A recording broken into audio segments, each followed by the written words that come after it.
The presentation explores how the SBC reading and writing trackers relate to the 4 areas within concepts of print, identifying and supporting your role in providing the interactions, experiences and spaces.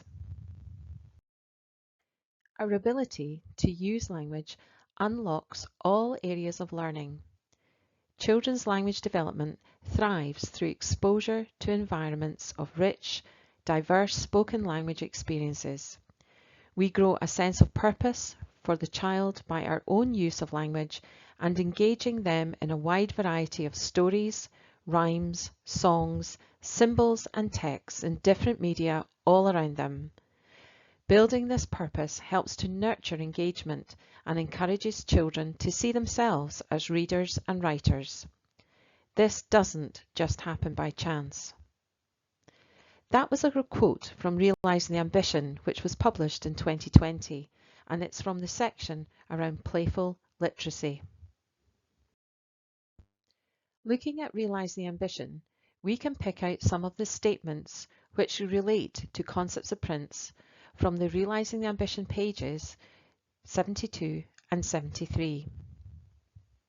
The next slides show exactly what each developmental age of child needs specifically in concepts of prints learning. So, when working with babies, they need encourage my social and verbal interactions with quality picture books, including both pictures and text, and favourite objects, connecting my interests and family life. Connect with personal stories created with my family through familiar photos, words and objects, engaging with the senses. Encourage me to make marks through sensory and messy play to support my communication of my own thoughts and ideas.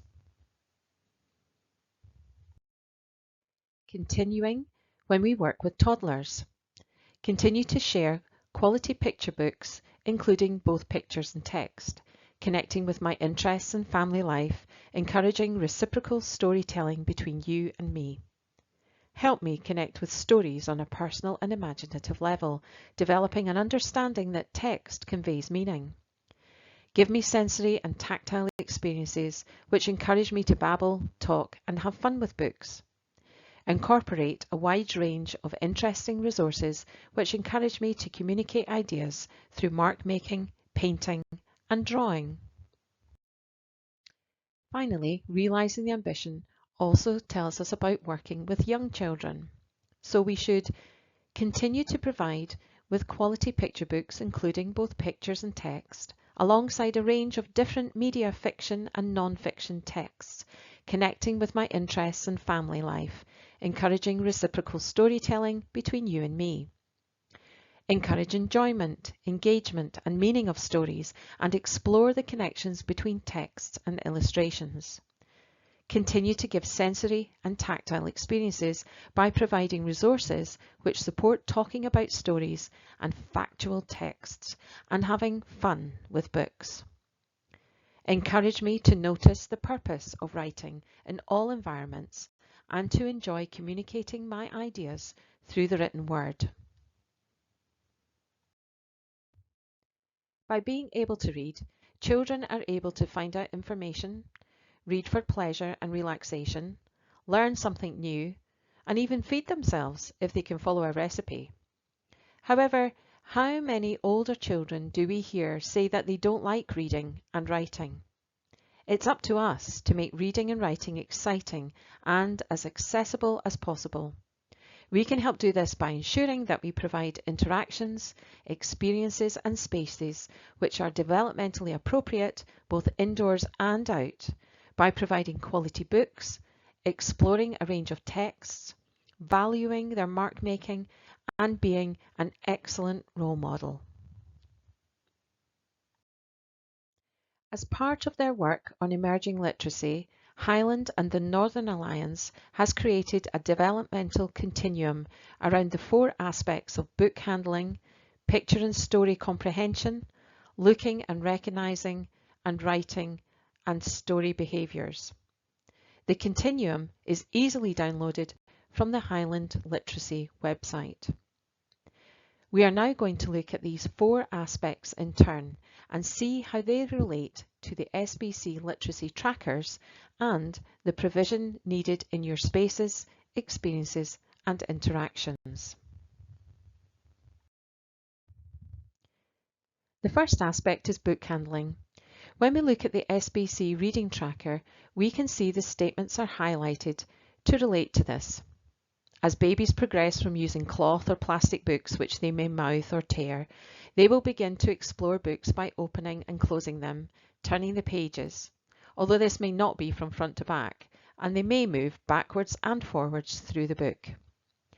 Our role is to model and talk about books as we are reading them and sharing them with the child or children.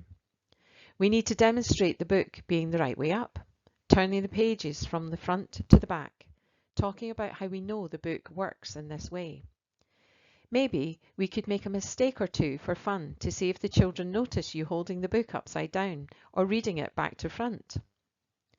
Follow the child's lead as they explore talking about what they can see and what they are learning. We can support children's understanding by letting children help us turn the pages, by pointing to the pictures and text as we read to them. To support book handling skills through our spaces and interactions, we must ensure that our books are levelled, both in relation to physical dexterity and cognitive development. This means that our selections must include a variety of books to meet all our children's individual stages and needs. Hardback books, touchy-feely books, lift-the-flat books, rhyming and interactive books, book sets, picture books and longer story books, fact and fiction books. As well as this, we must consider diversity and equality throughout our books to ensure that we are promoting inclusion of all people, regardless of gender, ethnicity, sexual orientation and ability. The Scottish Book Trust has a range of book lists to give you some direction, with only a selection illustrated on this slide.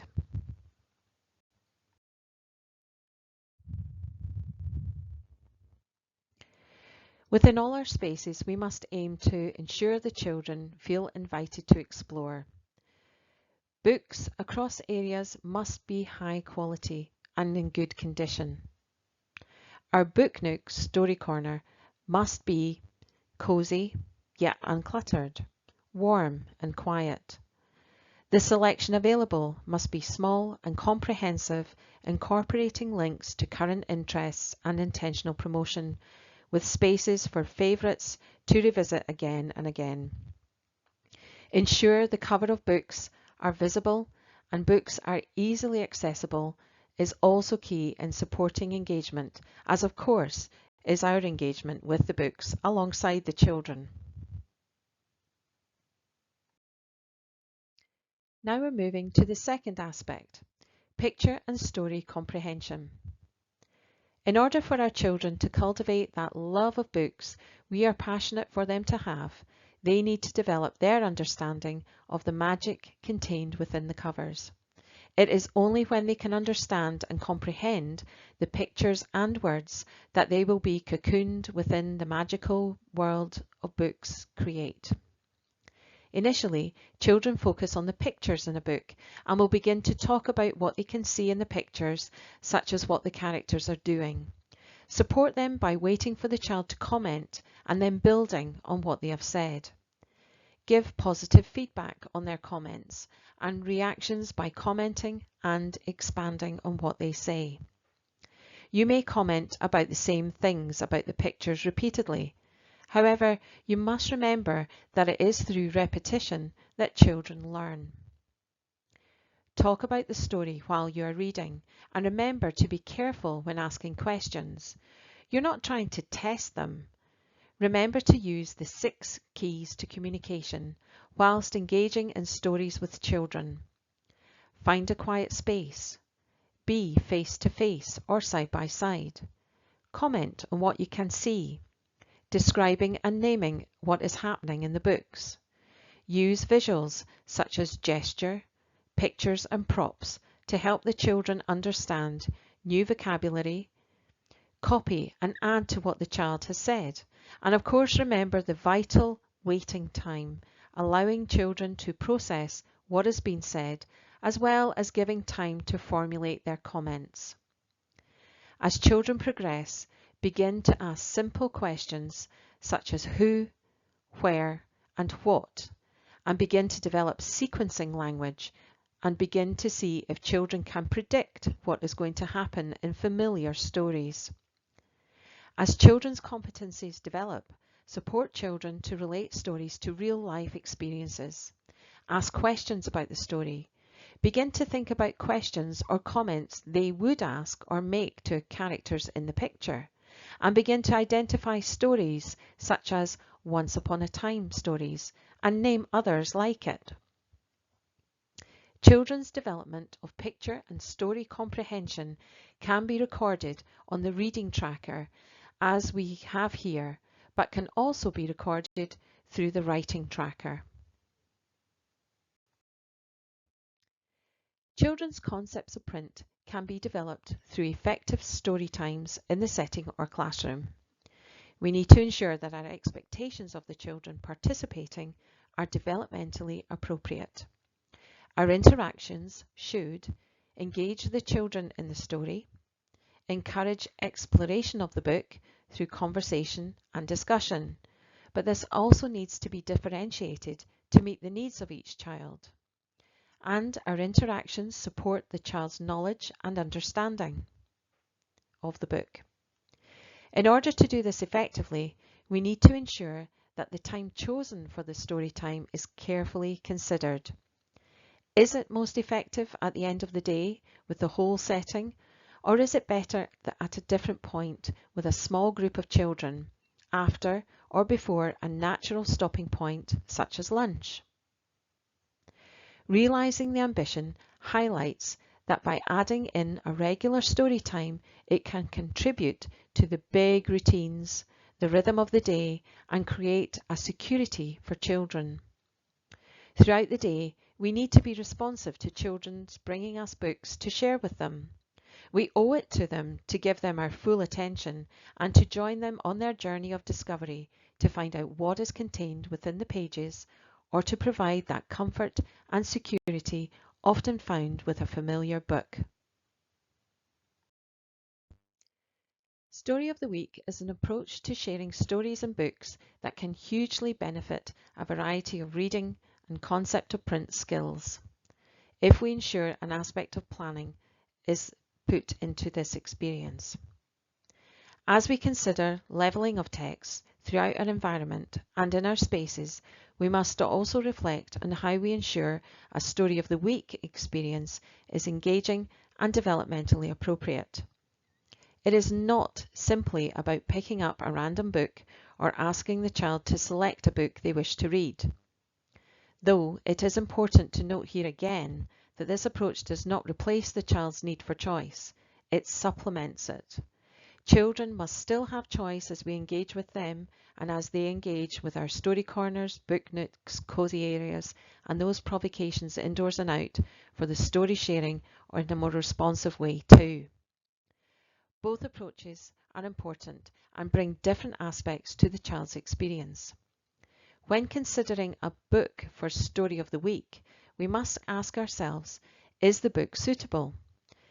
Consider this from a cognitive skills-based perspective rather than a thematics perspective. Is the book the right length, with the right level of vocabulary that is supportive for both comprehension and challenge to extend and enrich? What is the purpose of the selected book? Is it linked to the children's interests or to your intentional promotion, supporting awareness of sound or rhyme, exploring character or setting, and or developing a mathematical concept? What are the messages within the book? Are they appropriate for the stage of the children? Do the messages support positive framing and approaches in relation to health and well-being? If the book does not, then throw it away. Arrange your book storage in a way that allows ease of access and selection of book by skills will help you to approach your maximised learning opportunity while minimising the amount of time needed to facilitate this. Further suggestions to develop Story of the Week are available on the Scottish Borders Council Literacy Progression and Guidance 2022 document on page 27. This is downloadable from the SBC Early Level portal. Now to consider the third aspect, looking and recognising. Through looking and recognising, children start to realise that books have stories in them, that text conveys meaning and can pick out their favourite book or books. I'm sure that you've all had that sinking feeling when a child asks you to read a book for what feels like the 100th time. However, you may be fed up with reading the same stories over and over again, but the child isn't, and it is through this repetition that children learn the structures of language and stories. Children may begin to relate certain words you are saying with the marks or letters on the page, and so begins their journey to reading. Remember that this tracker shown here goes right the way through early level, and the bold statements are the benchmarks which a child is expected to achieve at the end of primary 1. Before we start formally introducing children to letters and their corresponding phoneme or sound, children need to develop their phonological awareness, which is centred around their ability to hear sounds and speak them way before we start teaching them the formal phonics. Not only does this aspect relate to the reading tracker, it also relates to the writing tracker, as children begin to relate what they are reading to what they can write. Children begin attributing meaning to the marks they are making. We can support this through the modelling of writing by commenting on the things that we are writing, naming letters and words, pointing out words on labels and signs, and responding to children's asking, "What does that say?" This is even more important in a world where technology is increasingly being used to communicate, and children have fewer opportunities to see purposeful writing in action. One way that we can support the looking and recognising aspect of concepts of print is to create print-rich environments. However, in the effort to provide environments that are print-rich, we need to take care that we do not end up with environments which are full of print. As with all print, environmental print must be meaningful to the children, and some of it should come from them too. Print in your environment is only rich for the children if they are interested in it and if they engage with it. Here are a few examples of print that are related to everyday experiences that the children interact and engage with. They use all this.